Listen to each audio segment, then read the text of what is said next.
Okay Google, hello Siri, hello Alexa, set a 47-minute timer. So here are 5 self-esteem boosters that you might wish to implement on a daily basis. Merci beaucoup. Yes. We'll be touching upon taking control of our super machines, and then also some self-esteem boosters that are going to assist you in different parts of your life.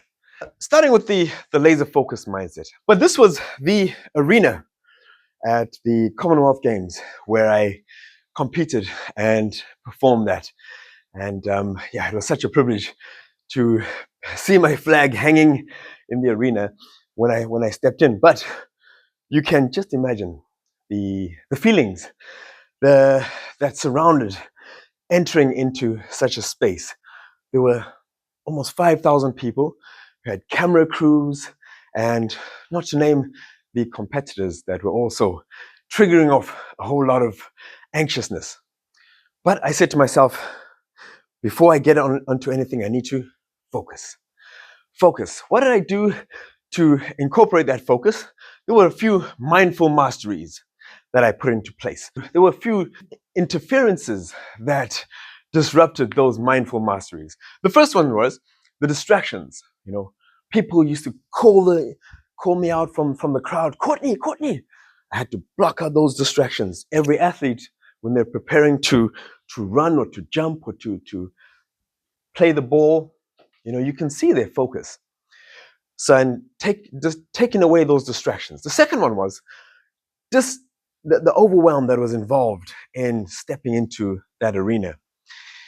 And the other interference was the influences, you know, athletes, coaches that would come up to you and, you know, try to, in a way, knock your focus, knock your concentration so as to get an upper hand.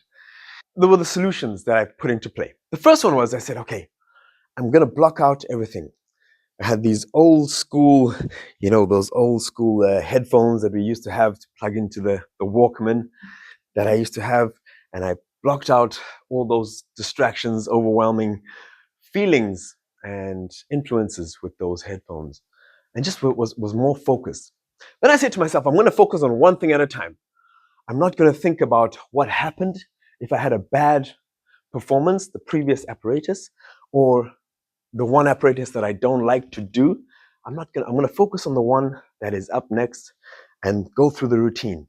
I know you'll often see a gymnast when they're standing and they're just picturing and visualizing the movement, focusing on that one move at a time. Then I moved on to the visual completion. Every single routine was visually complete. Every single pathway was visually done in the mind. It was processed, and I had to visualize finishing that completion. Like they say in show business, the show must go on no matter what happens. Right? This is where I think I learned many of my attributes from the gymnastics world. But above all these mindful masteries that I put into place, there was one thing that I needed to ensure that I had in place, and that was to make sure this is what made me happy. Competing and just moving, and no matter all these interferences that took place, I just had to make sure that I was happy in the moment. And that resulted in a great performance. There were 5 different rays of light, which I like to call beams, that help that laser focused mindset. Now, the first one is setting bold goals, okay? To be able to define specific and measurable, achievable goals each day, each lesson, and each term. But this is your own goals, not the goals that are set by the curriculum or the school head leadership team. It's by setting those own personal goals. They really shine a light on when it comes to being focused. The second one is to eliminate clutter, all right? In the workspace that you might be working in, classroom, is crucial to have that, clear the clutter. My mother always tells me, to clear the clutter clears the mind. It's funny how sometimes you just find that pile of papers or pile of mail just kind of piling up ever so often. And that drawer, anybody have one of those drawers in the kitchen that just, you put everything in? Yes, it's out of sight, out of mind. Clear the clutter. Notifications. Every single application will ask us, can we send you notifications when you download it? That's the first thing they're going to ask. Stop those notifications. That's going to clear the clutter and get you more focused. The A is for adjust and reflect, to refine your teaching approaches and styles. You know, sometimes I've found it where the presentations I've done previously, oh, that looks great. I'm just going to stick with the same thing. But then sometimes looking at the presentation or the class can help you to reflect on how it can improve and possibly become a little bit more happier, better in any way. The M from the beam stands for mindful practices. Deep breathing, short mental breaks, and connection with nature. Okay, there is a breathing method that I use in the morning, and I don't know if anybody knows of Wim Hof. He is the Iceman. Everything he puts down to breathing. Some very simple breathing exercises that you can put into play to become more focused. Holding or breathing in for 4 seconds, holding it for 4 seconds, and letting it out for 8 seconds. Okay, and then those short breaks we talked about earlier, about the 2-minute reset, just really help to revive you. You've heard of those power naps, right? Some people have power naps for 2 minutes and they're okay again. But those short breaks really assist, and connecting with nature. Also, I love to watch birds. If you ask me what bird that it's flying, I know what the species is, and just connecting, even having plants around the classroom or your work environment at home really assists. The S is for slow down. Okay, by slowing down your thought processes, your actions, it means, you've heard the saying, less haste, more speed. Trying to do things too quickly can end up taking longer. I'm sure we've all been in the kitchen. Oh, time is ticking. Preparing the coffee. All right, let's do the frying the egg, the cereal, something. And then you're in a rush and something drops off the counter. Oh my goodness. Whew. It's going to take so much longer. Now I need to clean that up. I need to now sort that out. Oh, so slow down. Just slow things down. You'll have more productivity within what you're doing. Now, here are a few facts and figures relating to that previous slide. So, by setting bold goals, teachers who clarify daily or termly goals are better focused, more persistent, have higher energy, job satisfaction, and your stress levels are much lower just by setting that intentional goal at the beginning of the day or the week. Secondly, productivity. Disorganization can lead to 20% loss of productivity. So being organized really pays off. Thirdly, people who participate in mindful initiatives experience 28% reduction in stress levels. So doing that breathing or taking those time out breaks can really assist in your stress levels. And the last one is, burnout prevention. People adopting a slower work pace can prevent burnout and ensuring long-term efficiency in what they're doing. So, how do we improve our efficiency? I've put together some insightful efficiency empowering practices. The first one is, it's in the planning, structuring, planning. I find that I'm sure that if things are not planned out accordingly, they don't. Sometimes they say they don't go according to plan, but you've got to have some kind of plan in place before you get kickstarted. The second one is the 5-second rule. Anybody heard of when the food falls on the floor? Oh, 5 seconds, right? Or they say if dogs are walking on a hot pavement, if they start to, within 5 seconds, start to pick up their paws, it's time for them to move off. Mel Robbins. Anybody heard of Mel Robbins? Yes. Mel Robbins. She's got the 5-second rule book. She says, if anything pops to mind within 5 seconds, Write it down. Action it or do it, because it's going to be forgotten about. Whether you're at home, working from home, doing some marking or preparing for sessions, I like to do what is called the 47 3-minute rule. 47 minutes of whatever you might be doing, preparing, analyzing, marking. And then once, actually before I sit down, I say, okay, Google, hello, Siri, hello, Alexa, set a 47-minute timer. Sit down, 47 minutes, doing what you're doing. Timer goes, get up, and you're doing some simple movements. Simple movements, or just have a bit of a movement break, all right, for 3 minutes. Now, why have I put 47? Because that leads you back onto the hour. You get 5 minutes to have something to drink, pop to the loo, and then you come back and start all over again. 47 minutes, 3-minute rule.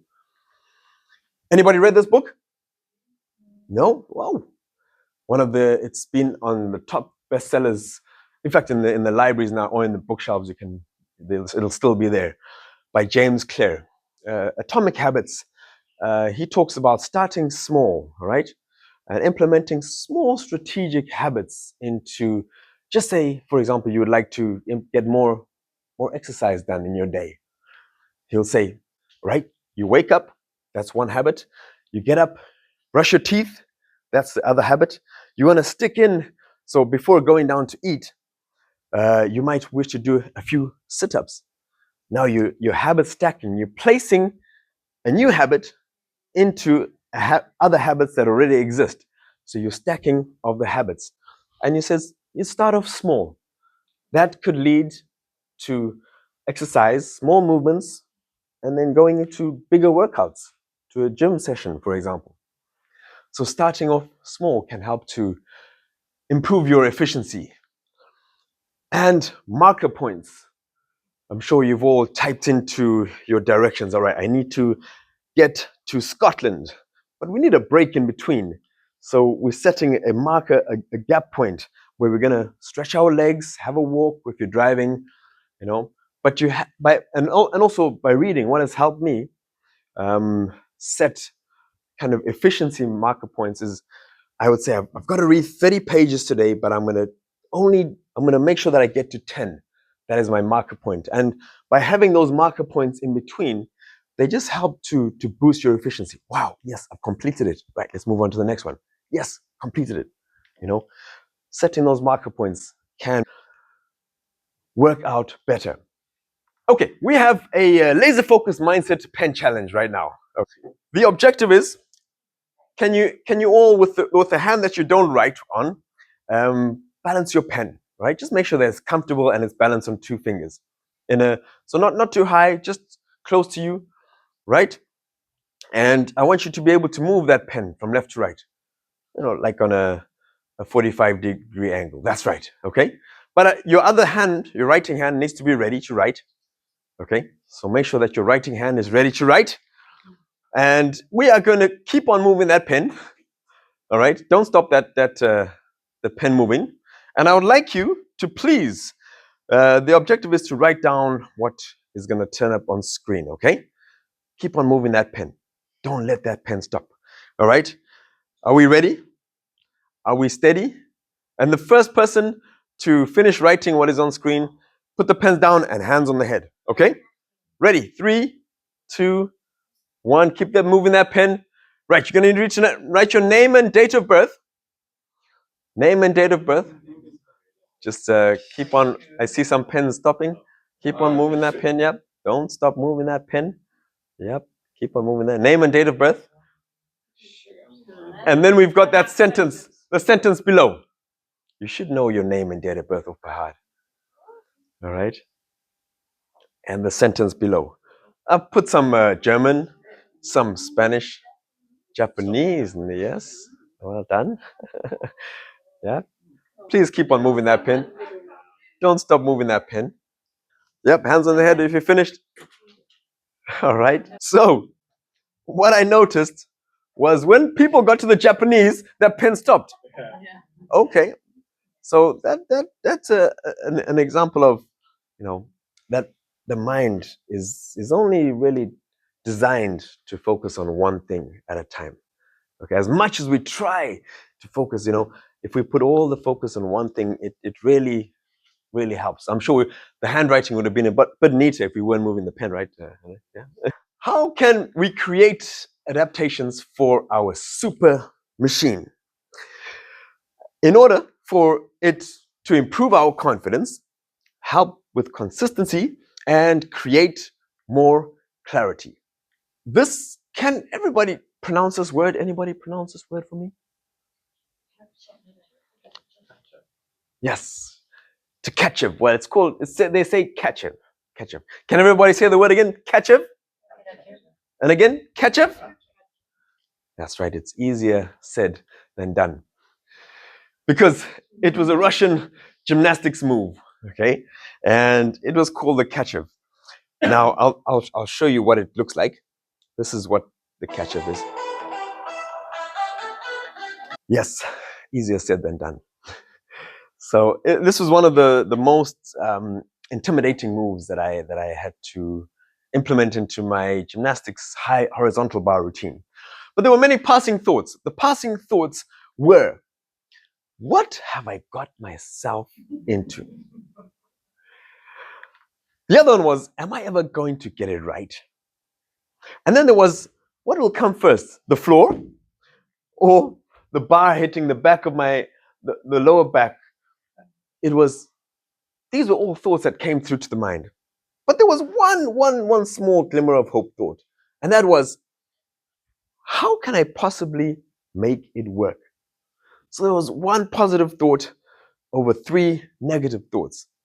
Did you know that the amount of thoughts and voices that happen in our mind, we have between 12 to 60,000 thoughts flowing through our mind on a daily basis, and majority of them are negative. Okay, here is a bit of a table showing that. So from a daily prevalence, we have 80% of our thoughts are negative. The positive ones are less frequent. The repetition, from a negative perspective, 90%, 95% are habitual. So it's a habit thought process. But from a positive side, can be cultivated if you practice being positive. The common themes are self-doubt, fear, anxiety. From the positive side, you can practice gratitude, hope, and confidence.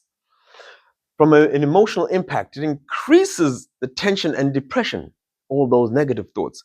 But from the positive side, if you have more positive thoughts, it enhances our well-being and resilience. And the brain's focus is naturally biased towards negativity. But the positive side, it requires intentional effort to maintain.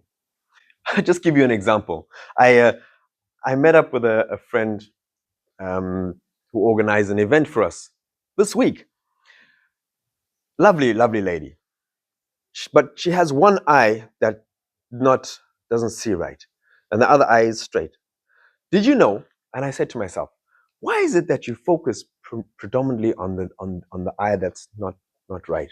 Right? That's our mind sort of switching to the negative thing. We look in the mirror. Oh, I've got a hair sticking up over here. We always think about the negative things, right? As opposed to the positive side of it. Instead of looking in the mirror and saying, wow, you are looking amazing today. But all of that, is a loss of control, which drops our self-esteem. So how is it that we can discover individual clarity? These are the restrictions that prevent us from having that self-esteem and that confidence. Limiting beliefs. I've put this jar over here to resemble.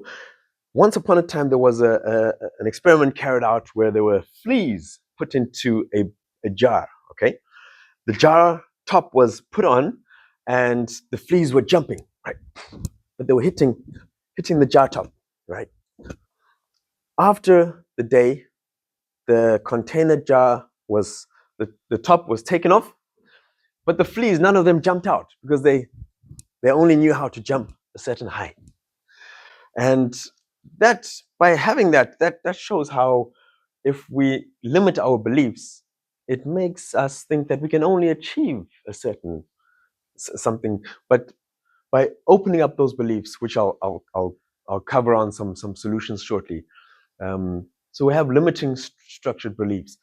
We also have external influences, people that say, hey, there's no ways on earth that you can ever become a teacher, or no ways on earth that you can ever start a business. And you'll find that those external influences are usually close friends and family. Then we have the setbacks. We started something. Krista was saying she wrote a book, and she thought that it wouldn't go well. But it has been a pretty significantly read book. But those setbacks, if we have a setback, something happens to us, we think, oh my goodness, I'm not going to try it again. So those are all the restrictions that kick into play. But we have some certain enhancers. Things like positive affirmations. We were saying to ourselves earlier, I can do it. Just telling ourselves it's possible. Don't worry, you've been through this before. Everybody's done this. I can do it as well. End of the day journaling. I find that this really helps. I write down between 3 to 5 positive things on a daily basis. Even though if the day was not so great, something so simple. I had a lovely breakfast. I met somebody at the bus today, at the bus station.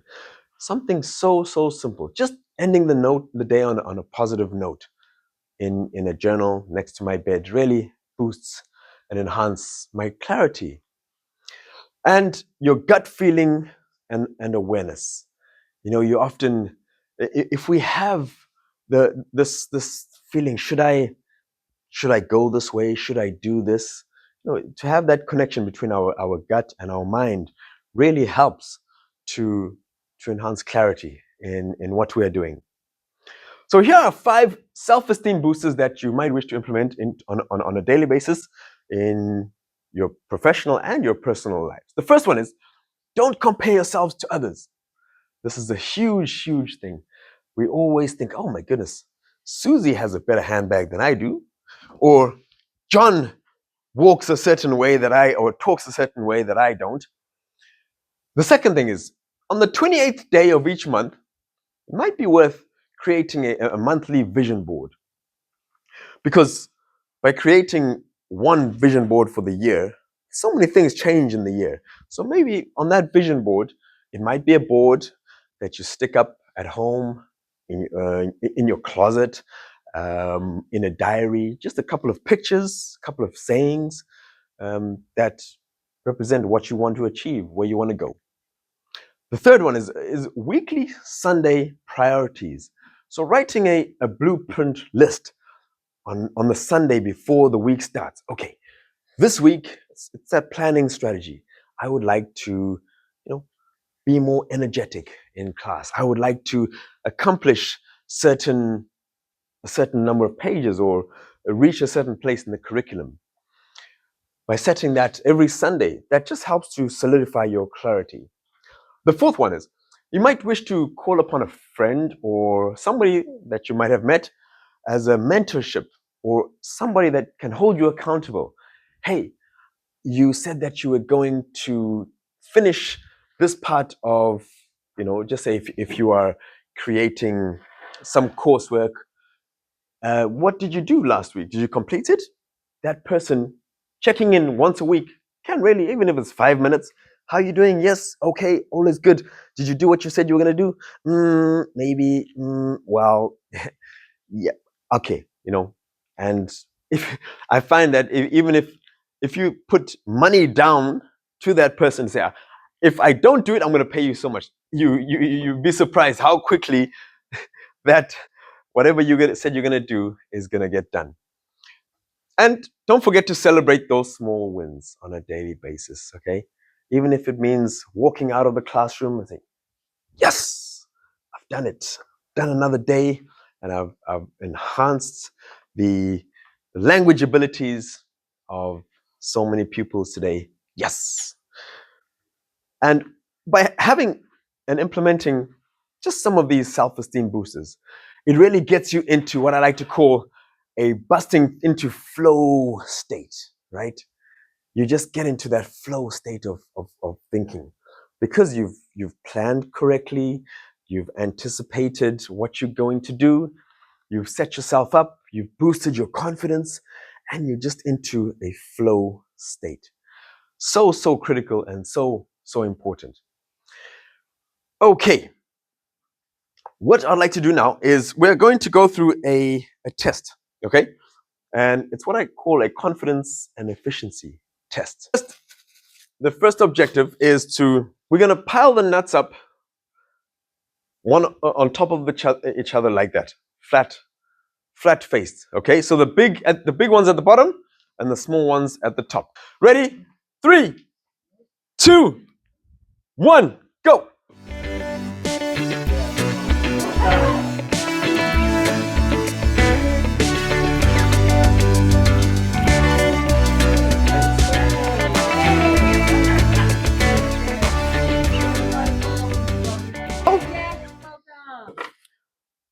I noticed that some of you were adapted some different positioning, shuffle the chair back, to be more efficient, got ready, got lower, got down, yes, and you might have thought, oh, and I heard some moans and groans as well.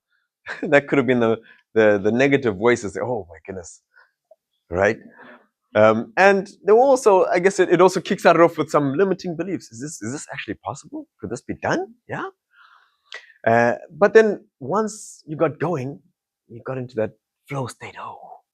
And I'm sure we experienced some great flow state with a couple of stickers. One, I'm sure that every single one of us has caught a flight before, right? Yes. Put your hands up if you have. Yes. Great. Okay. So we've all caught a flight, and on these flights, the air steward will always, in the health and safety brief, they always say, put your own mask on first. Yes? I think, why is that? If I've got a child beside me. But they're always telling you to look after yourself, really, before you can look after somebody else. So you've got the energy, the power, everything in order to be strong enough to help the next person. And this kicks off with how we need to, things like sleep. You need to get a sufficient amount of sleep. How many of us have done 24 hours of sleep? 24 hours without sleep, sorry. Without sleep. Oof, I wonder if 24 hours sleeping is possible. But yeah, I'm sure you felt it wasn't the best after that non-sleeping for one day. And then nutrition is so important. These are looking after yourself. These putting your own mask on first and looking after yourself. What you put in is what you get out. Okay. Thirdly, hydration. Keeping ourselves hydrated. We're made up of 70% water, is what the body is made up of. So it's essential to make sure that we're looking after ourselves. Exercise, movement. I am so big on movement, and I like to, encourage it in every single way that's possible. And the third thing is, community, having friends, family, coming together like how you've all done today. It really just helps us think, we are not alone in what we're doing and how we are doing it. So community is so essential. And all of this really just enhances our focus in where we're headed, as well as the clarity in the directions and what we're setting out to do in life. And it boosts our confidence, and above all, our efficiency in our day-to-day practice, especially all of these elements that are so crucial. So I've got for you a handful of well-being enhancers, okay, some performance enhancers that you might wish to take on board. And they are what I like to call the IES love formula. Okay, the IES love formula. What does that stand for? The IES love formula. That stands for the internal, external, and the self-love formula. Okay, there are two elements associated with the internal and the external. The first one is preparations in what we gearing ourselves up to do, reduce the anxiety and stress. There's a technique that I like to use, is the 15-10-5 technique. That is waking up 15 minutes earlier than you usually do, okay? Before any task, any class, any presentation or anything that you're getting stuck into. Take 10 minutes just to visualize what needs to be done and then process it and then go through it after that 10 minutes, all right? Some people say you must arrive on time, but arriving on time and arriving 10 minutes before the session actually makes a huge difference. I know if I arrived on time today, I would have been all over the place. So getting that 10 minutes in and then 5 minutes afterwards, just to sit down or stand up and just think about how your class went, how whatever you might be doing went through. So taking that 15-10-5 technique really helps to get you into a well-being state of mind. Right, the second element is mirror motivation. All right, mirror motivation helps to boost your confidence and inner strength. Wow, if my mirror could talk to me, whew, the amount of words it would be saying back to me. Because the first thing in the morning, I look at, good morning, how you doing? And I smile at the mirror. And even though the hair is all over the place, I think, oh, I smile. So mirror motivation. Did you know that the mirror motivation can increase your resilience? It improves your positive mindset and enhances your emotional intelligence just by looking at yourself in the mirror and positively talking to yourself. Moving on to the external expressions that help to boost our confidence, efficiency, and clarity. The first one is the types of clothes that we wear. The colors that we wear. There's a huge color psychology in the clothes that we wear. If, for example, you are feeling down, okay, and you are wearing a yellow, orange, bright colored top, that simply wearing those colors can lift your mood up, okay? The same works in reverse. If you're feeling lively and bubbly and you put on a dark color, that can actually drop and reduce your energy. The second external enhancer or external expression is body language and voice. Does anybody know the percentage of how we communicate through our bodies? Any number? Give us a number. Ooh, 90 is a bit too much. Yeah. Ooh, yeah. It's yeah. It says I think from the books I've read, it's about 55% of our language, of our communication is through our body. Okay, 38% of it is through the tones of our voices and how we can communicate ourselves. Okay, and only 7% is through the languages that we speak. Okay, so by the way we project ourselves, or the way we might be feeling, is actually projected in our body language. So for example, if you're feeling down and you walk into a class and you're walking in like this, that really doesn't help to boost your well-being. But if you take the approach of, you might be feeling down, bad day, something happened, and you say, okay, it's fine, it's behind. And you walk into class with your chin up, chest out, and just walking in that way really boosts your well-being and not only yourself, but it also projects that energy towards the pupils or your colleagues, members of staff that you might be working with. So these are vital elements that can help to boost your well-being. And then moving on to the self-love element. Giving yourself that praise. Hey, well done. Good job. You've done well today. Let's move on. Great stuff. Even though it was a tough day, great stuff. Selfie notes. Okay, writing yourself those notes or stickers. Okay, like I carry these around with me all over the place, and I've got them stuck all over my laptop, all over the house.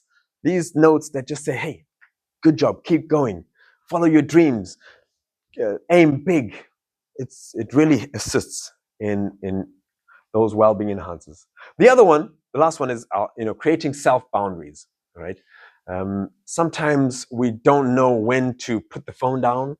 We don't know how to escape from and just have time for ourselves, which really helps to improve and enhance that internal external self-love formula. Here's language teachers or people within the language world.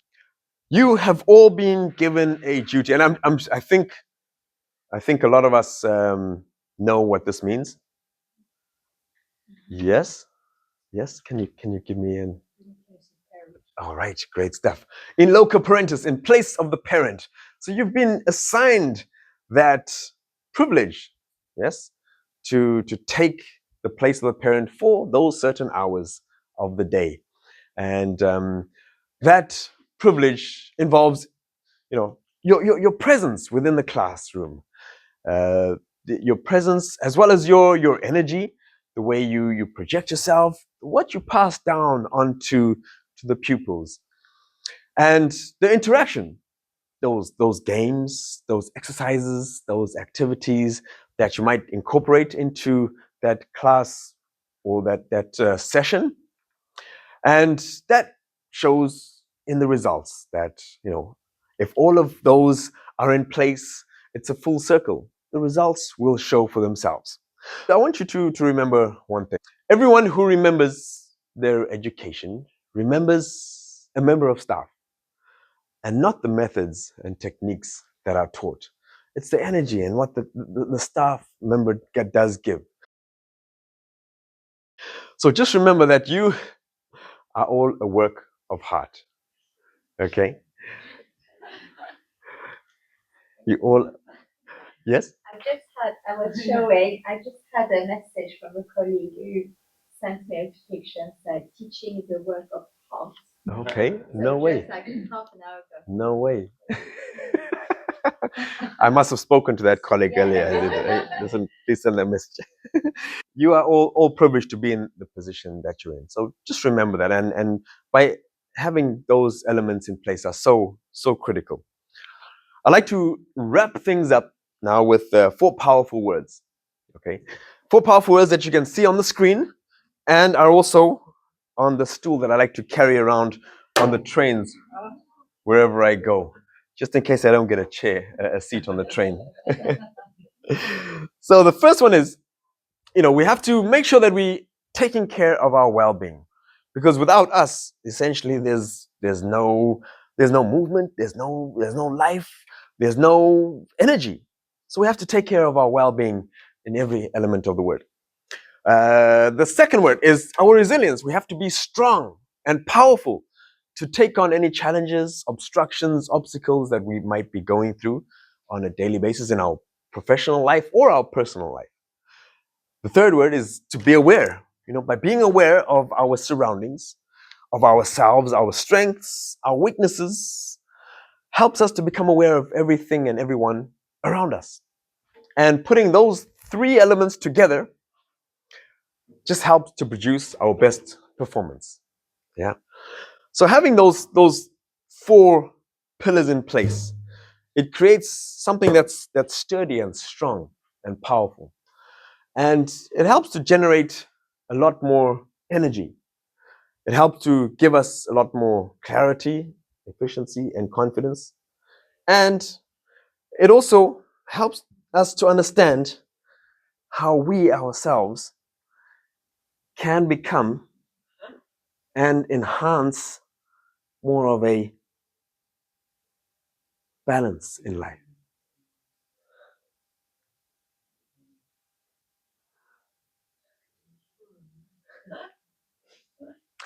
So I'd like to finish off.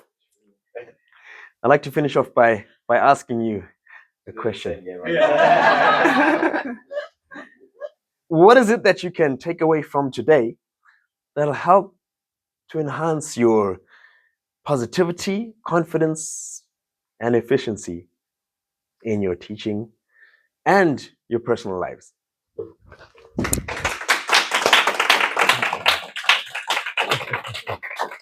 Thank you.